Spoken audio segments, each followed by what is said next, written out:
I went to a college called Venkateshwara College of Engineering. It's known for people Hmm. coming to US.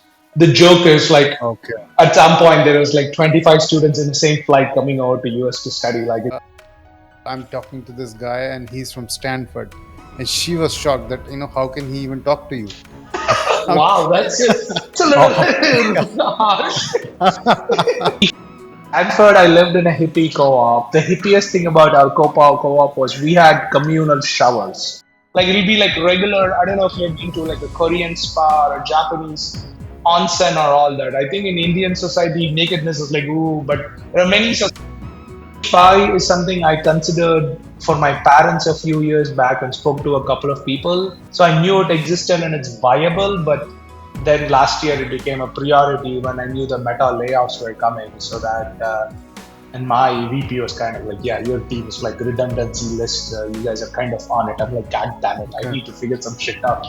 So I didn't want to. I didn't want to Yeah. be in that 60-day time period, which is a pain. I thought I could find some job, but it may not be a good job or a job I like. And as it is, I have heard that there are a lot of temples, especially in Hyderabad. It's called a green card temple.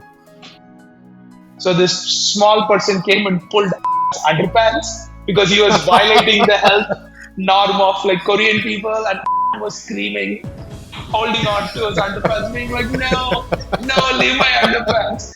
Hi friends, this is Anil, and today I'm talking to Raja. Raja is an extremely friendly guy who rose to fame with his LinkedIn post about the EB5 route to USA green card.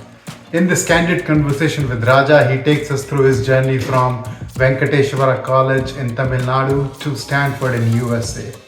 He has been part of Instagram chat team at Facebook and found his way to entrepreneurship after the layoffs at Meta in 2023 after the COVID. He's currently building his stealth startup in the area of de-alcoholization of wine. It's a very interesting concept, and he's also guiding people on the private investments as well as the startup creation process. We talk about H1B, EB5, social drinking, life at Stanford, astrology and religious beliefs, and his life experiences in USA. Let's go!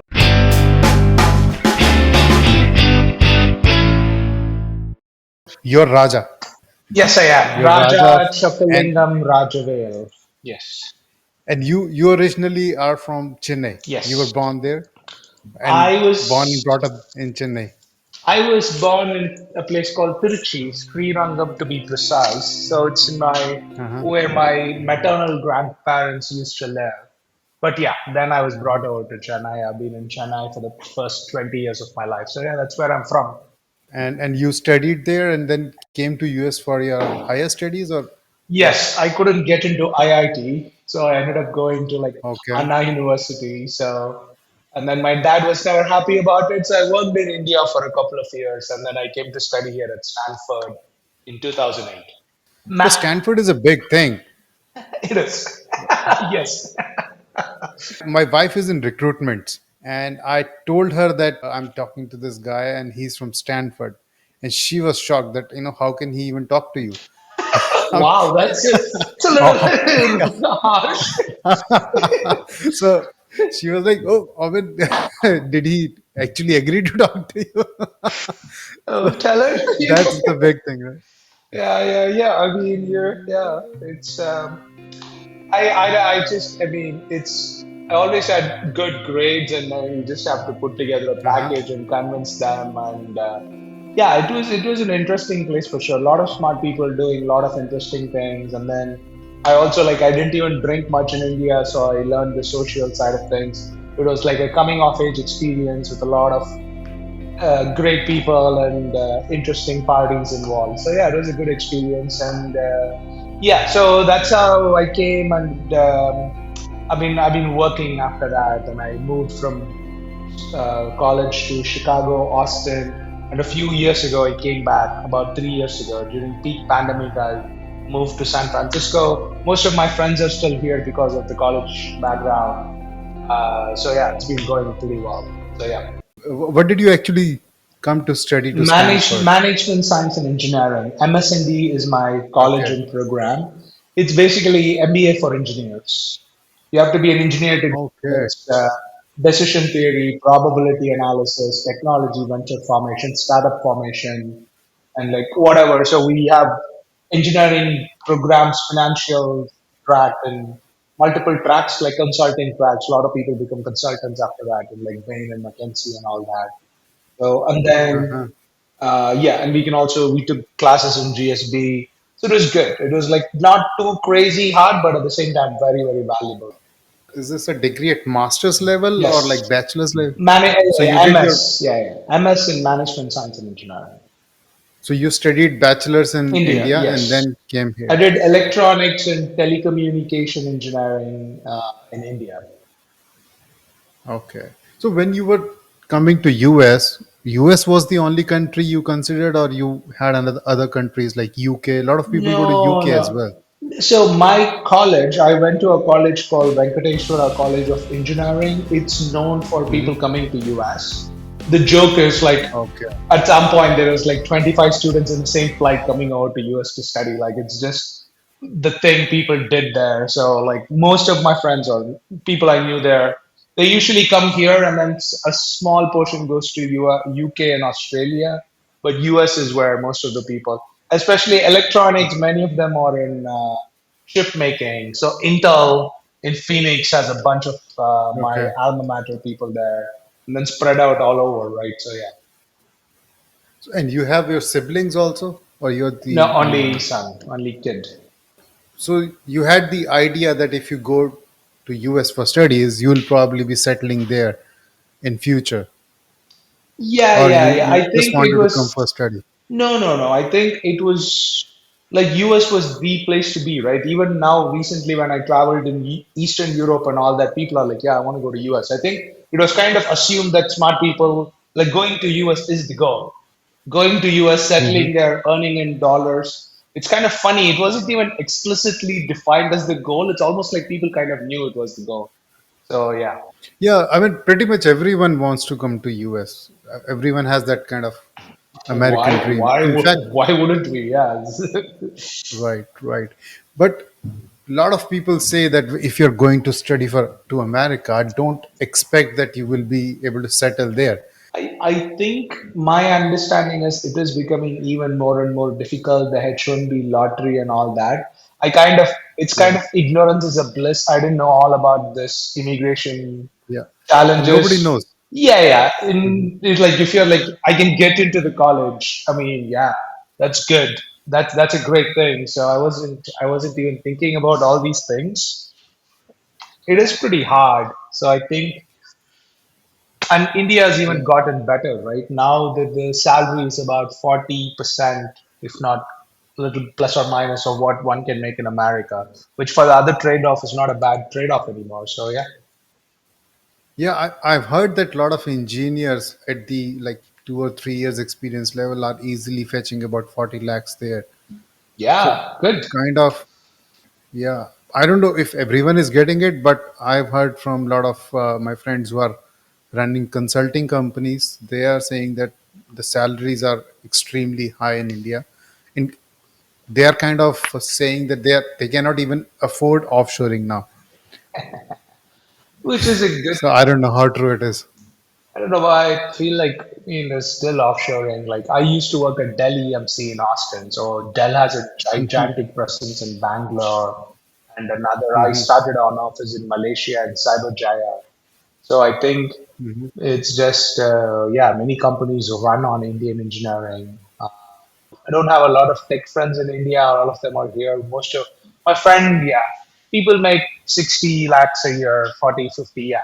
Like up to a crore seems doable in India nowadays in that range. So yeah, Hmm. it's good. It's a global economy, I think. So it's, yeah. So how was the experience at Stanford? I'm sure you see a lot of Desi students there. Mine was a unique experience. So I applied to live. So I used to call my friend Rupesh, who came to Hmm. study right after college, and I was like, "Hey, what would you do? What are you doing, man? How is America?" He's like, "Boring. What did you do?" Well, I went to Walmart. I went to Indian store, picked up supply, came to my like like my apartment and like watched Indian movie, and all his roommates were Indian students. I'm like, well, you are like living a shitty version of India in America, and then that's like you're not even like you're not even living the awesome version of India in America. Like you just Yeah. so I applied. I lived in a co-op called Kai Theta Kai. So Kai Theta Uh-huh. Kai is an international co-op. A cooperative is where the students own the house and they run Uh-huh. everything. We have house managers with responsibilities and salaries. So it is a Uh-huh. very hippie, like 35 men and women stayed there, and then yeah, so I was the one of the three grad students who lived there. The remaining 32 people Mm-hmm. were undergrads. So we had a very so I had access to the entire Stanford experience because of that. Whereas grad Okay. students usually lived in like a more tamed version of residential housing, where some people even had kids and all that. So it was much more tamer and a different section of Stanford. So the my social life and party life was insane.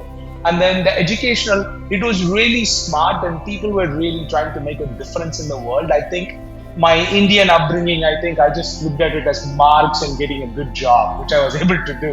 But I think Stanford has so Okay. much potential with a better mindset. So much more would have been possible. So yeah, it was a great experience. Like I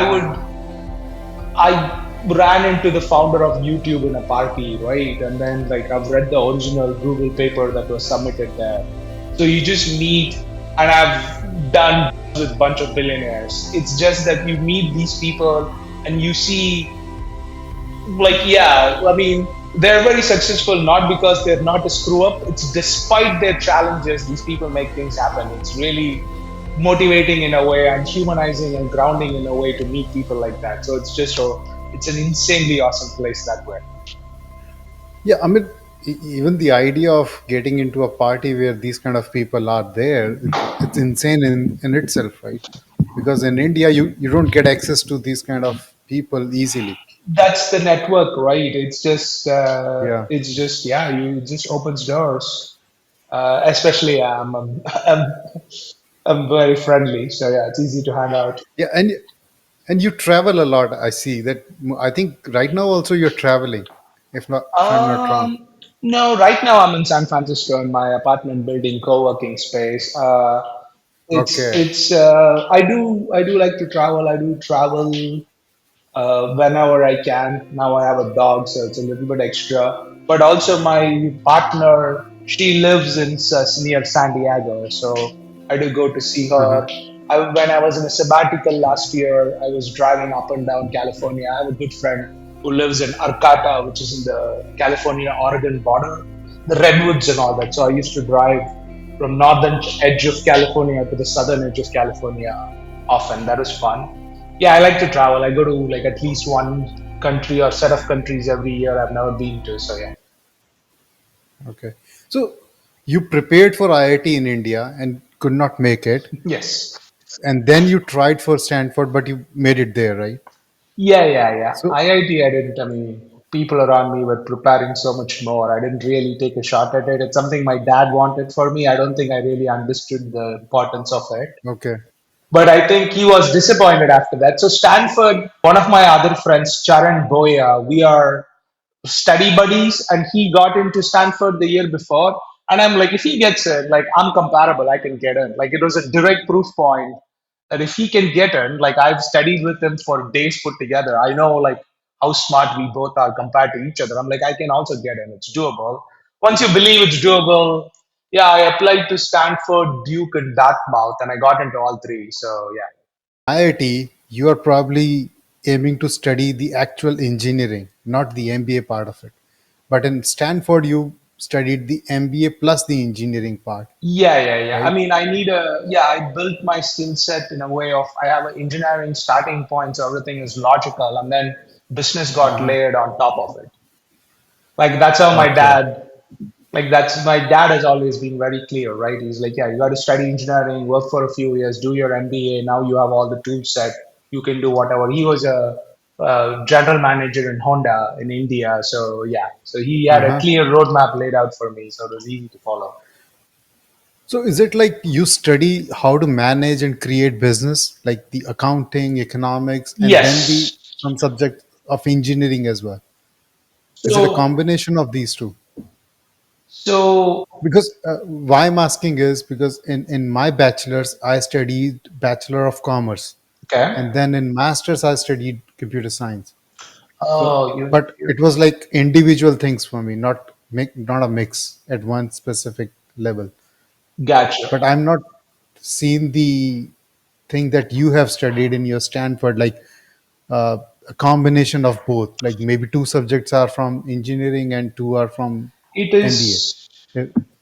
It is more about combination where business and technology come together and create like different Okay, babies and different okay, sciences by itself. For example, decision theory, right? There is a uh-huh. solid technical and data driven way of making decisions. For example, when it comes to like Okay, medications to take with the science side effects, like biosciences, right? Trade offs for okay, patients to like optimizing what supply chain to load out in military helicopters, kind of optimization problems. So there's a lot of okay, and then there is the organizational behavior part of it. How to be a leader? How do you build organization? How do you structure? I even took public speaking classes, like how to so okay, you can, and then there is everything else, right? There's technology venture formation. My friends and I, we formed a company and actually pitched to investors by the end of that. So we have gone like actual angel investors in the Silicon Valley community. So you get that flavor of pitching to investors. So it really gives you a primer. And it is not really so traditionally MBA does give you all the other kind of like the accounting, the finances, the legal, the policy, kind of like the 8 or 10 different things needed to run a business. So you may not know mhm, everything, but you at least have the fundamental understanding to ask the right questions and hire the right person and make sure that is not something that you at least or becomes a deal breaker. You may not win on that, but at least you can run it efficient enough so you can okay, focus on the main thing. There were such opportunities here also where you can pick and choose, and there are a broad variety of classes. Pretty much, we could. I mean, Stanford is very open, right? We could just go to any class. We could okay, just go sit in any class whenever we wanted. Like people didn't care about students getting more knowledge. So yeah. okay. And then what was your plan? Like you had this because when you start from India, you have no idea about how the that green card process works and all because it's actually too complex on paper. I think I didn't have a plan. They were just, I Okay. remember in orientation, they were like, keep all your paperwork from your F1 visa, like every Uh-huh. single USCIS paperwork, you just need to keep it. A green card, it will come and play. But it did seem, Uh-huh. I think when I started out in 2008, it also seemed much more doable, like 5 to 10 year kind of feeling, I think. But as time grew, it just became harder and harder and almost impossible at one point.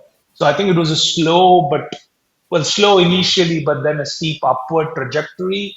So I wasn't worried much about it. I was more worried about like making money, promotion, like Right. finding a girl. Like the visa was not one of my top issues. I think only last year when like, and then I was always, I never had problems with my H1B and all. Like my interviews, everything is always smooth, Mhm. right? Like Stanford brand has been like a great, because everybody just knows. I don't have to explain anything. People just like, oh, okay, cool, cool. Yeah. So it's been easy so far, but then yeah, it doesn't matter, right? Again, education, nothing matters if on H1B. How long you've been here, what like how intertwined your life is, and what is the downside if you have to leave this place. There is just a very linear thing, Boolean yes or no thing. So I think yeah, I didn't have much plan. So the EB5 is something I considered for my parents a few years back and spoke to a couple of people. So I knew it existed and it's viable, but then last year it became a priority when I knew the meta layoffs were coming. So that, and my VP was kind of like, yeah, your team is like redundancy list. You guys are kind of on it. I'm like, God damn it, I Okay. need to figure some shit out. So I didn't want to Okay. be in that 60-day time period, which is a pain. I thought I could find some job, but it may not be a good job or a job I like. And as it is, I need to be paid a lot to work anyway. So this is not a good combination. So So I figured Right. out the EB5 path, and it's been working out so far. Yeah, so a lot of kids who are trying to come to America for studies, they don't know. They actually just plan for the studies and then the H1B and then the green card immediately. So just, I mean, you probably are the best example. You entered Stanford, and Stanford as such is a big brand everywhere. But for H1B, it counts as nothing because H1B is just a pure lottery, Exactly, right? You right? get it or Yeah, you yeah, don't yeah, get it. exactly. I do think that when applying for H1B, I have never worried about getting like a request for more information or stuff like that. It's basically because I always kind of ended up working for big brands that people can easily look up, Right, be it Stanford or right. Sears Kmart or Dell or Facebook. It's just, you know what I mean? You don't have, it's not like some company I have Yeah. to explain. I'm like, oh, I did that. I'm like, do you use Hmm. Instagram chat? I built part of that. Thank you. Okay, Yeah. please let me into the country. So it's been easy in applications and interviews, but at the same time, there is no advantage other than I don't expect any inquiry or like rejections. But other than that, yeah, the speed of the processing, like the institution, nothing else matters. It's literally the date of application. So yeah. Yeah. So you got the H1B lottery in the first attempt itself. Yes, I did. I believe, if I Okay. remember it right, F1 student visa, then the OPT optional practical training, and JPT junior practical training. Yeah, so that was on Hmm. that when I started my first job in Sears and Kmart in Chicago. They're a Okay. retail slash e-commerce giant that was dying, and we were trying to like revive the brand. So yeah, I got the H1B there easily, Hmm. and then I could uh, and I applied for my green card there and just kept extending it. So that has not been a challenge. Okay. So basically, they all apply in EB2 or 3 category, right? Mostly for 2, Two. right? Right. But not EB1. No, no, no. They don't. That's not. It doesn't apply, right? The Yeah. CTO of Sears at that point, a terrible, terrible Uh-huh. douchebag called. What is his name? Forget his last name. Yeah. So he, We, for we ex, can avoid we can avoid the names. name. It's a podcast. Half the fun is calling people out. So so that gentleman was he, for example, as a CTO of a company coming from India. I knew he applied for Uh-huh. EB1, so I knew EB1 Okay. existed, but it has to be exceptional circumstances. But you can also there is also the transfer manager route, right? In my second company, Dell Yeah. EMC, I could have, because I was already managing people globally, so I could have moved to Bangalore Uh-huh. for a year and come back. But again, I Yeah. didn't want to like uproot my life and go live in India for a year and come back just for immigration. That was too much of a commitment and Yeah. an Too much. hassle. Right. Right. Right. Okay, so you finally decided. I think you have inspired a lot of people with your LinkedIn post. In fact, I also got to know about it from one of my neighbor. He sent that link, and then I saw it, and then I, knew everything about you, what you have told. So, what was that triggering point for EB5? Because you were stuck in EB2 backlog, which is probably like more than 100 years now for every Indian. Something terrible, I'm sure. So as I was saying before, I knew the meta. The February of last year, I knew the meta layoffs were coming. So and then in So May, you were so you were actually affected in that 2023 yeah, I was affected. layoffs. So come May of this year, so in about 15 days, it will be my first year anniversary of getting laid off. So yeah. And at that time, I think a lot of hiring had happened during the COVID time, and then almost every, including Amazon, Microsoft, Google, everyone laid off.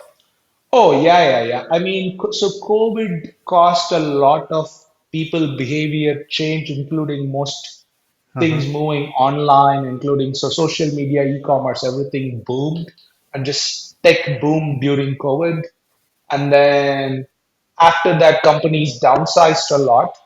Also, but the generative AI change is also a big part of that. That is continuing the trimming. So Okay. it's a very unique combination of things that's happening right now. So yeah, which has started last year and it's continuing. So yeah. Okay. So then you got to know from your managers or maybe the higher ups that they're probably going to scrap the whole department. Something like that. Yeah, I got like loose signals, but I've been in the game long enough to see the warnings on the Okay. wall and all that. And so Okay. I was. So yeah, I was also when I came to work for Meta, I really so you asked about what is the trigger to write the post. It was not only the Yeah. it's kudos to like Meta culture. So in Meta, there is the immigration forum. People are really open. Sometimes maybe too open, but Hmm. that's it is a great culture. So the post I wrote in LinkedIn, I originally wrote inside Meta. So as this was happening in Meta, people were like looking for options and stuff. I was looking for an option, and then I just Hmm. shared it, and people. So I kind of went through the journey with 10 people in terms of evaluating this EB5, the regional centers, which are a business entity. You basically have to trust Hmm. and invest your money in. So I was able to find people in Meta. So I just then copy pasted that post from Meta to LinkedIn so that more people can benefit out of it. And it also proved useful to me because my friend from Stanford, Gaurav, so after years, he replied to that message, to that post and was like, oh, I invested with this regional center called Baring. You can trust them. So that's very important that I got a very unsolicited like a personal proof point because before that I was still very suspicious. The EB5 industry is a weird place, not a lot of transparency, not a lot of like tooling and data and all that. So it's a little bit of a murky Hmm. place. So it was useful. So that's why I wrote that LinkedIn post. So who gave you the idea of EB5?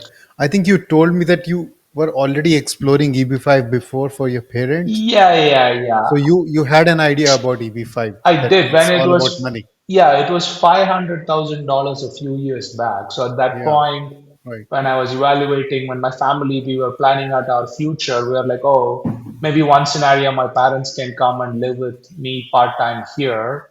So we looked Hmm. into it, but then we dropped the idea. Like they were not, Okay. they were not that interested in coming over. And I was like, okay, fine. Mm. So I think, Okay. so that's why I had some context to it. So then you immediately got onto exploring EB5 because you had only 60 days left.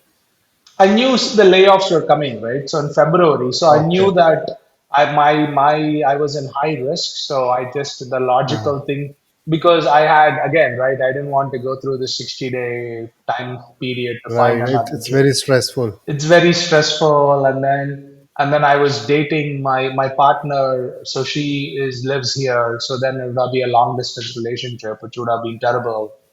So it just didn't make any sense. So I had to find like a foolproof way to stay.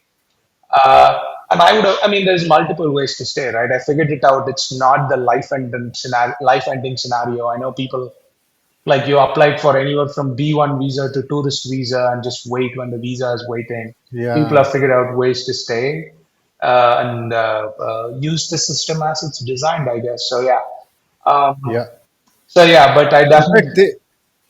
they also, because when a lot of layoffs happen in California in these big farms, I think one of the house member from there also wrote to USCIS, and then USCIS told them back that they can apply for B1 and keep staying in the US, and they can also search for jobs on B1, which was Ah, not officially allowed earlier, but then they made that kind of exception for them. So kind of, it was a big news that, where should these people go immediately. interesting. I didn't know. I know that some people like recommended like extending the grace period and stuff like that, but that never went anywhere. I didn't know there was such a policy clarification. That's good if people got some official, because I know friends who did that. They switched to B1 and they were Yeah. waiting, and then after 6 months they found a job and they just reactivated their H1B. So yeah. Yeah, because House member requested USCIS to increase the 60 day to maybe 180 days or to 240 days. But then USCIS came back saying that we cannot change it just like that. It has to go through the process. And that process itself can take up to 2 years. So then they suggested this other way, the bypass kind of a way that you can get into B1 and we will approve it. Gotcha. That's what they said. Gotcha. That's why a lot of people went that way. But then you decided to completely remove the Yeah, confusion and get to another lane completely, which is EB5. yeah, I thought, yeah, because this is a perpetual problem, right? I was like, Yeah, if I can fix it for good, yeah. might as well as fix it for good. And then again, I think having the freedom is actually valuable because when people, I can't, I can't use my visa situation as a crutch anymore. I don't need to. It just gives a lot more options and just a lot more reasons to take risk or at least leverage America a bit more. So I think overall, it's once I started thinking about it, I was like, why wouldn't I do this? What would have to be true for me to not to do this? And that I couldn't find good answers to that. So it just became a no-brainer. It's like working out. Like, why wouldn't you do this? Because I feel lazy. That's not a good reason. You have to do it. Like, it's just why wouldn't you do something? So yeah. Right. So the thought of exploring Canada or Australia or UK, because Facebook has offices everywhere, and I know a couple of people who actually moved from like Amazon US to Amazon Australia, and then they are waiting there for their turn to come in US, and then probably they plan to come back once their date gets current in USA. So that thought never crossed your mind? No, not really. Not if I have to. Okay. I was always like either US or I'll go back to India. I'm sure Okay. because to me, yeah, I mean, I came and like my early days in America was kind of like very important in the type of person I am today. And all my friends are here, Hmm. my life is here. I didn't see a reason. And also, I think it's the magical idea of America. Like America is the most powerful country in the history of civilization. Hmm. This is the place to make money. The economy is doing great. Like Yeah. the Yeah, this that's true. like I The, am like the I capitalism. yeah, capitalism. It's the best worst system we have. Everything else sucks way more. And capitalism, at least I don't have to hurt people. Like I can be a knowledge worker and make money and live a reasonably good and healthy life and like a decent life. So it's working so far. So Yeah. so So yeah. lot of people were in same situation in Facebook, and you all got together and then started the EB5 process. Yeah, I wrote about this, and then few people who are Yeah. already thinking about it, at least a couple. My first call was with a friend, Devraj. I didn't know him at that point, but he works in Meta. So he has already been looking. So it just started with one another person, but it was very important, right? So we then he was very serious, and he was also talking to the same company, and we spoke to lawyers. And then I became also Nima was a big help. I would think I just came across Hmm. people who proved instrumental in the whole journey. So Nima was very clear in answering questions, and I could trust him to be like, okay, if he says something, it's not a problem, it's not a problem. Or if he says I have to be extra careful about this, I have to be. And Nima is the attorney, Yeah. right? Nima is The the lawyer, attorney in the. EB5 lawyer. He's my EB5 lawyer. Yeah, thanks for the clarification so people know. Yeah, he's my EB5 lawyer who is in immigration. He does the paperwork, right? He's in Uh-huh. charge of filing the successful application for this visa, making sure I get my Okay. green card. So yeah, he was very useful. I organized session with Nima just for Meta people, and there was about 25, 30 people at that point. And then Nima was very like informative along the way, so on and so forth. So yeah, Okay. And then you invested with Behring, right, in California in project. California and Oakland, it's a 39-story apartment building complex in Oakland. Yes. Yeah. So a lot of people have this fear that if they invest, they will never get their money back. Is that a true fear, or they are just hallucinating? Well, fear and danger are two different things.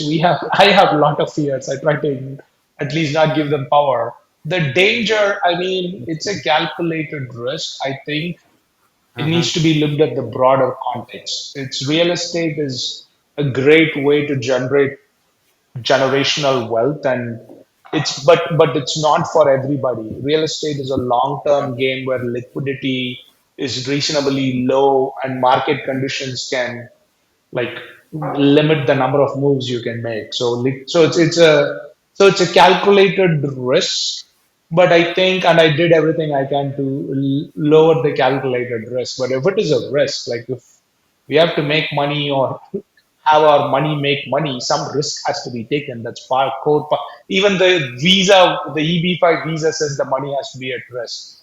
So it's just a calculated In fact, risk. in every business, money is at risk, right? Every business can just shut down any Yeah, day if it doesn't work out, yeah. right? So I think it's a calculated risk. I think the fear of losing money is very real, especially for Indians, especially for my family and all that. In India, it's about play it safe, don't take a loan from people, Yeah, whereas capitalism runs on like loans and VC funds. It's a right, right. very different model, right? Here, you are encouraged to take risks with money and talent and time for disproportionate returns. So it's yeah. And people with engineering mind do not think about risk. They think that if I'm giving $100, I should get 105 back. Even if I get 95 back, I'm at loss. I lost money. That sort of thing. Yeah. But even though every Indian is probably buying rental properties in US, but they still fear investing in real estate EB5 projects as such because the control is with someone else, not in their hand.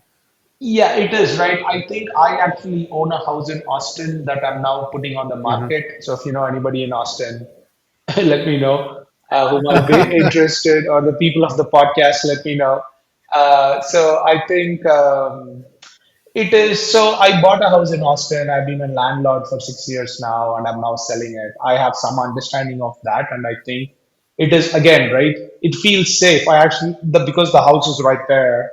Uh, Here, even now, I made sure one of my investment criteria was the investment has to be local, so I can go visit it and all that. Both from like so I can keep an eye on it too. I'll feel like emotionally safe, so that I don't have to like worry about it. I think it's So, important. so you're saying that your EB5 investment is pretty close to your I can see the residence. I can see the building from my couch. I live Oh I my. live on the 30th floor of a building in San Francisco, so across the bay I can see this 39-story apartment building. Like Okay. it's not high fidelity, That, but I can still see the damn thing. So yeah, that's actually pretty close, but not for everyone, right? that's very Not everyone can get that close to their investment. yeah. I think having a direct line of sight to your investment is a special feature I have. At least till I live here, but yeah. So yeah, Uh-huh. I think. But I've also come to realize the flip side. So I did a lot of due diligence, actually hired a company, paid them $10,000 to do due diligence Mhm. on this business I'm investing in and the real estate project, actually, to be more accurate. But I think there is also not being a landlord is also great. Once I give the money, I only have to like take the returns and file the taxes. I don't have to worry about maintenance, upkeep, rent, tenant rotation, and all that. So if the returns are as good as call in the regional center, the business, the money fund in the sense they are promised, or their goal is 15 plus percentage IRR, IRR being internal rate of return. So on average, they should be making 15%. They're zero now, but starting next year, hopefully they'll turn some to few percents cash positive and continue to grow on returns from there. So we'll see. So 15% is a pretty good number, Yeah. right? If we talk about the stock market, S&P usually gives about 10% return on average in the long term, right? Yeah. But if you can get 15% in your EB5, then that's a great deal. Yes, that's part of the reason I chose this investment in the EB5 world. It's basically my particular deal is a private equity deal with a green card attached to it. Like private equity is just Right. private equity, right? That's a market. I haven't paid any attention to it, but now I look at it. There is like a lot of real estate markets. Private equity is a market. People uh, I've realized once you make certain amount of money in life, then investing that and like making it earn is like a side hustle by itself that a lot of people do. and they look for Right. private equity option. So hence, many people in this EB5 visa feel like they have to like give free money to America for a few years. That's the price of getting green card, but I was able to get a deal where I make money and get and then get and also get a green card. Again, going back to the question of why shouldn't I be doing this? Even if I'm doing it just for the returns, between the lack of hassle and the proposed returns, this is a better deal than maintaining one single house in Austin as an investment property, for example. So and I get a green card on top of it. So it's great. Right. So now you probably have two applications, like one is in EB2Q and one is in EB5Q, right? Yes. So both are active and they can stay active as far as I You are know. the expert, Arul. I will defer to you. I am. Yeah. I mean, once I'm like, people tell me again, if I don't care, I'm confident about EB5, I guess, or at least it's comfortable. And my loose understanding is if I need, I can reactivate my H1B and just if some company sponsors me Yes.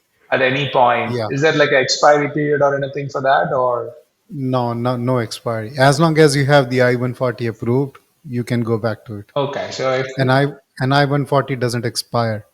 okay. So that means that yeah, I think I don't know. Is my green card application also still valid if my H1B is not active?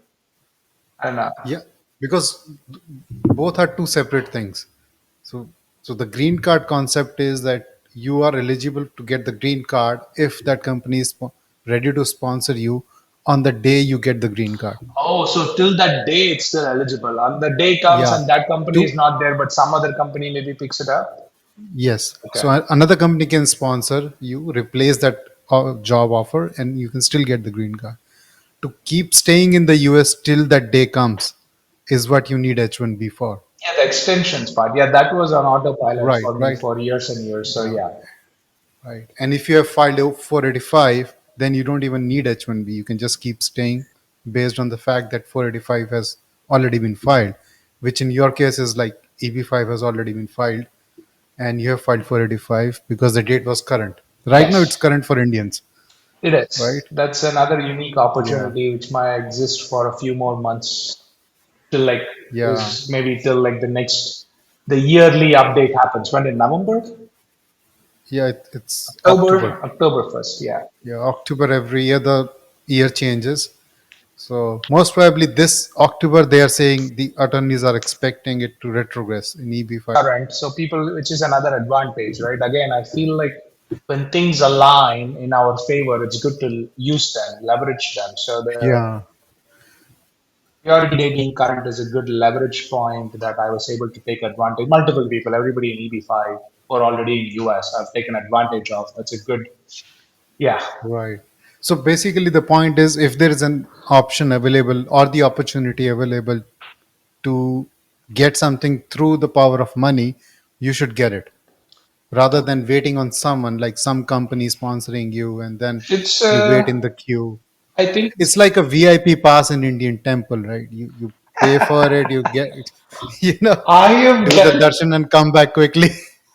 I have done both in Andhra, in the Tirupati. Tirupati. I've done both. I've waited for hours and hours, and then go. They'll like take you through stages, and they will lock you in like big rooms and stages, and then there's yeah. Yeah. I've also done like the direct just drive up all the way, and there's just a side door, like cinema actresses, Okay. ministers, and we were standing there, and you just directly walk. It's still jargandy. You still get like maybe 1 to 2 minutes stops, but still you don't have to wait in line. Uh, Yeah. but I think like setting aside any kind of emotions around money, I think money is a resource, and it's a question Mhm. of the society today demands that our money has to work too. I think back in the day, this whole concept of inflation and all that, back in the day, there is a potential society where we make money and then things become cheaper over time because technology is improving and more efficient. And then you just make money, you just save it, and then you use it when you want. But your money grows more powerful just by you saving it. But we don't live in that society. Our society is built around money growing weaker over time if you don't do anything. And they've kind of made Right. a game out of it where you're expected to gamble with your money, to take calculated risk with your money to earn more money. This seems to be, I don't know why, this seems to be how society operates. So you have to either choose to play in it or not. So I think it's a fundamental question of why would you not have your money work for you? Either it should be making more money or doing something for us. Uh, Right. because I considered doing EB1, it would have taken a lot of time and effort. I'm like, I can either do something just for visa, or I can have my money work for me and I can do with my time whatever I want. And that freedom of Okay. time is like not getting your W-2 salary, and then it's that freedom of time is a different game, and it's yeah, so that's good. Yeah, yeah. That's a very good thing. I think if you have the money, if you have the resources, then why not use it? It's that why not Right? question, right? What else are you going to do with it? So Yeah, yeah, and I think again, it's a big exactly. risk because this is what $800,000, a substantial portion of my portfolio, and if it gets screwed up, like I might have to start almost not almost from scratch. But it's financially it will be a substantial hit. But I think that is Yeah, where it's a question of calculated risks and what I right. could do to de-risk it, etc. So yeah. Yeah, so just reduce your risk, but you cannot bring it down to zero. Zero, the risk can never be zero, right? Not for the, Even the USCS, even the USCS wants the risk to be there. If there is no risk, they will probably reject your application, yeah, and you can't make any. right? It's That's what the lawyer legally says. the money has to be at risk, right? The legal requirement says Yeah, two things: the money has to be at risk, and it has to generate 10 jobs, and yeah, so the money has to be at risk. So yes. okay. Just to clarify, the money has to be at risk doesn't mean it has to be risky. There are two different things. It can be like Yeah, driving is like a what? There is a point X percentage risk of dying while driving. So driving is actually a risk. It's not risky though. That's why we right, do it all the time. So just has, means right, it has to be some risk involved. right. That's a very good point. Okay, I think we can, I mean, leave the details about EV5 to Yeah. people. I don't know if We people don't need to talk care. about it. Yeah. What else? What would you Yeah, like to talk about, Adel? Let's talk. I'm more interested in Stanford thing. I mean, Let's it's a go. What do dream you? for me. Okay. Stanford, I lived in a hippie co-op. The hippiest thing about our co-op was we had communal showers. We had this in every, we lived in 3 floors. Every floor would have a gigantic shower room with like 7 shower heads. But that's it. We all And showered. No separation. so no, No, so men, oh my, women, not men, women, but it's not what you think. It is not, it was not like a sexual experience at all. It just normalizes very quickly. So people who just brush their teeth, talk, like it'll be like regular. I don't know if you've been to like a Korean spa or a Japanese onsen or all that. I think in Indian society, nakedness is like, ooh, but there are many yeah, societies around the it's world. a taboo. It's a taboo in many societies around the world, in Japanese, Korean, many Eastern European, Russian. I can think, yeah, in many societies, it's like it's almost funny. My friend, my Stanford roommate, him and I went to a Korean spa in Chicago, and Adam is Uh-huh, really tall and pale, and he's very sensitive about this, so he didn't take his underpants off. And this like four uh-huh, feet Korean guy came. He doesn't speak any English. He came into this spa. So uh-huh, for health reasons, they don't want people's personal clothing, right? Because they don't know how uh-huh, hygienic your clothing is. That's why you remove all your clothing. You kind of sanitize yourself with hot water and soap, and then you uh-huh. enter the common area where it's clothing Okay. optional. It's not even, no, it's clothing. You can choose local clothing they give. So this small person came and pulled underpants because he was violating the health norm of like Korean people, and was screaming, holding on to his underpants, being like, "No, no, leave my underpants." So it's not what we think. So it was and then we had like communal, like a lot of, we would eat dinner. The students of the house would cook dinner every Uh-huh. day and eat, and you would take turns cooking, cleaning, and maintaining the house. So it was a very wholesome experience in a hippie way. Yeah. In fact, I also had the same experience. Me and my son were in Australia, Hmm. and like on a beach, and there were like beach area where you take showers, and there was separate section for men and women. So me and my son went into that section, but everyone was nude there, all the men, Yeah. and I was feeling uncomfortable. And because my son had never seen that. He is an Indian born kid, Hmm. and he never saw it, so he was also surprised to see everyone like without underpants there. So it's an Indian thing, because in Indian culture we don't see this. No, and I But think here it's in okay. America also, Yeah. yeah, here in America also, I've seen in like gym area where you take shower, people don't wear underpants and they roam around normally as Yeah, if nothing yeah. is happening.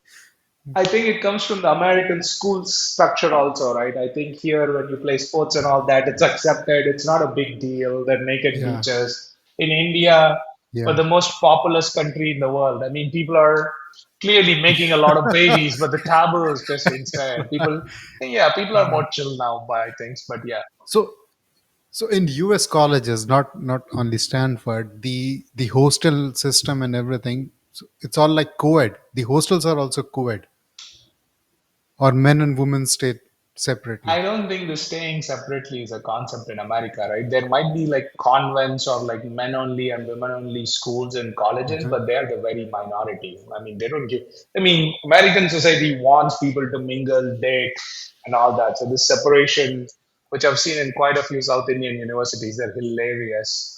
Uh-huh. Is not a thing. It's pretty dumb actually. So I've never stayed in a college hostel or anything, so I don't know much about it. But whatever I've seen in movies is what is my impression about a hostel. So like a men hostel warden who will not allow girls to enter the hostel, the That I don't men know what hostel. movies you'll be watching. So it's usually like watch all the like the sorority and the fraternity movies, right? They're on the dumber side of things and it's more exaggerated. Uh-huh. But no, it's usually Okay. like yeah. I don't know. Like that is in again, that's in like India. India is where I've personally seen that, right? So Yeah. like PSG. Yeah, I'm talking about Indian movies only, Oh, not not US. American movie. Yeah. And it's even my hostel. Like, I didn't stay there, but I knew people who did during my undergrad. It was fucking, it sucked for various reasons. But in US, it's a completely different thing. In US, it's like staying on campus in college, in the right college, is one of the best experiences in life because everything is right Hmm. there. Your college is there, your friends are there, like smart and young people are there if you're dating. It's just, you don't, I had no reason to leave. It's like everything will come to you. You don't have to like get out of your college. So it was a great place.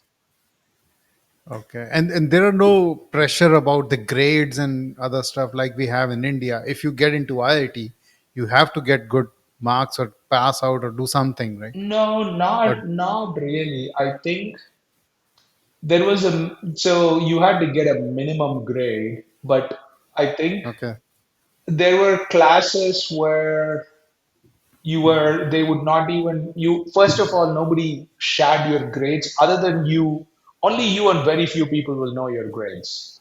It's not like everybody Okay. would know, and some classes don't even do grades, and I think also companies are technically not allowed to ask you what your grade is. You can share if you want, but you're not Uh-huh. expected or supposed to share during interview. As long as you clear, you Hmm. have a degree, you're like okay. So I think it's the getting in part is so difficult into these colleges. So once you get in, you're like, okay, you have minimum level of motivation, intelligence, and self order to get here. So I think it was not a very great given culture. And you still have to work hard, turn in your papers, do your projects, and like do your research and presentations and all that. But it is not like the focus. The focus is like truly doing something big in the world, like that, like Hmm. substantially changing world and like building whatever like this, yeah, whatever the rosy version of capitalism is. And I think some people, it's again some of the smartest people in the world doing some very curious, interesting, ballsy things. It's just a very interesting place. So it's more about that kind of crazy impact and people doing amazing things and not people worrying about grades. Okay. That sounds great. And you told me that your mother practices astrology, Yes, she does. right? Yes. You want to talk about it? I think she just recently started, and she has her YouTube channel, and Well, she has been astrology. I helped her join astrology learning program in Chennai maybe seven, Oh, eight, so 8 years back. you push her to learn She astrology. was interested and she said this class was there. And I was visiting India. I said, okay, fine, I'll come with you, and dad and I will come with you, and we will like look at the class and then help you join. But then she was really interested. She was looking for something to do. First, I gifted her a Uh-huh. dog that went so far. He's still there. And then I was like, "She, you need something productive to do with your like time and life." So Uh-huh. now, so she has a lot of clients. She used to be in another YouTube channel as a contributor, which also went well. But now Uh-huh. she has started her own YouTube channel and then uh, is Okay. doing that now. And it seems to be, I mean, she wants to help people, and so she seems to Okay. be doing pretty well. So yeah, if you so she does content where she talks about astrology in general, right? Mm-hmm. Like what is happening this month, or for a particular situation, or for an eclipse, or for a full moon, and stuff Okay. like that. And Tamil. So I Okay. am from Chennai. We are Tamilians. So she speaks Tamil, and she does it for the Tamil New Year and all that. So I think Okay. she also does individual readings. Individual readings take time, and she usually have about a 2 month wait time.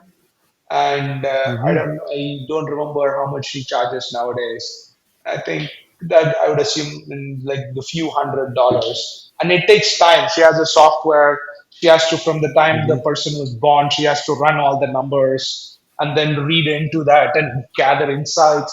So it takes her time. So usually, I think at least about 10 hours, and then she does all the math and she writes all the predictions, and then she'll have Okay. her assistant or herself converted into voice if needed, or get somebody to translate it into English if needed, and stuff like that. So it has a little bit of wait time and expense and cost, but yeah, it's doable. I can, Okay. we can, if you want, we can link our YouTube channel, and that YouTube channel, people can reach out to her on WhatsApp and stuff. Yeah. In fact, when I was getting married, I heard that there is something called Tamrapatra in Chennai. They, I think, look at. I Is mean, that a, what is they that? talk Is it to a river? Tamara Bharani is a river. I don't know what it's. Tam. It's, I don't know what it is, but I was working in Bangalore at that time, and a lot Okay. of astrologers were saying that my wife is Mangalik and you should not get married, you'll die, and Ah, those sort of theories. So somebody told me that go to Chennai, they have pretty good Tamrapatra system, which is like ancient scriptures already written, which has your whole life story there. So they can talk to you and extract the exact Tamrapatra where your story is written, the whole life story, I and then think, they can tell you after yeah, reading yeah, yeah. Yeah, I know what that you're talking what will about. happen, whether you will die or not. So they told me that go there and check out. They will tell you whether you will die or not. So Did you, I take it you didn't go? You didn't find the time to go? Smart call. I I think I know what I you're talking actually about. couldn't believe that this something like this exists. But then because I'm from Delhi, so I found their center in Gurgaon. They Hmm. have opened a center. It's a Chennai company. They opened it in Gurgaon, but they were charging a lot at that time also, and I think somewhere in 2008. Hmm. So I didn't go there. I said, let's just stick to the normal astrology rather than this Tamrapatra thing. But the normal astrologers I consulted, but It's I'm then not I a I'm then I did some data analytics and then decided that okay, let me take a, you know, what were you saying, the informed risk, yeah. kind of The calculated risk. I took a calculated. calculated risk And and see, you're alive things have today. been You're hale fine. and healthy. So Yeah, yeah, here's hence proved. yeah, I think I'm not a big yeah. fan of, not fan. I'm not a believer in astrology myself. I want to Uh-huh. believe that an individual life is in their own hand. I mean, I understand Mhm. reality is bigger than an individual, and like many things Right. are outside your control. But we should focus on what's within our control then. I have heard that there are a lot of temples, especially in Hyderabad. It's called a green card temple. They just whosoever goes there, they just Uh, take a visit, uh, pay some kind of Listen, money there. South Indians make temple for actresses because they're super hot. So I wouldn't. Let's not. I think. yeah, I think there's like temples for protecting your vehicle. I feel like we create a god for everything that's outside our control. So we can then put the onus on the god and at least can pray to them. So it feels like we're doing something as opposed to just being like, Uh-huh. oh, it's outside my control. I'll just not do it. I'll just ignore it, I guess.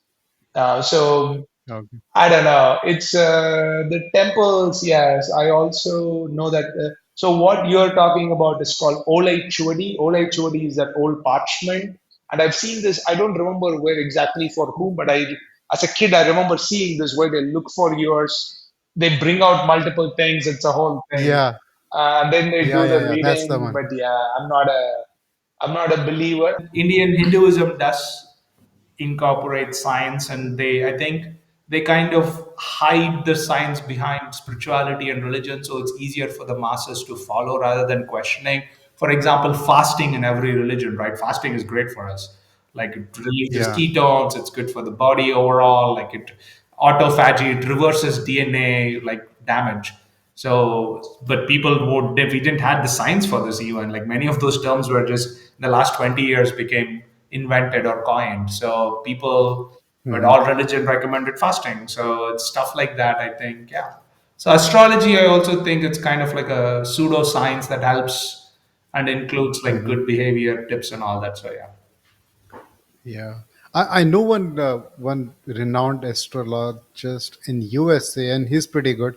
He has given very good suggestions for opening restaurants, and they have worked well. So people have gifted him cars Wow. just as a token of appreciation. So a lot of people believe in it, and it may work for you, Yeah. Hey, right? if it works, It good for depends. you. Go for it. Yeah, Use it.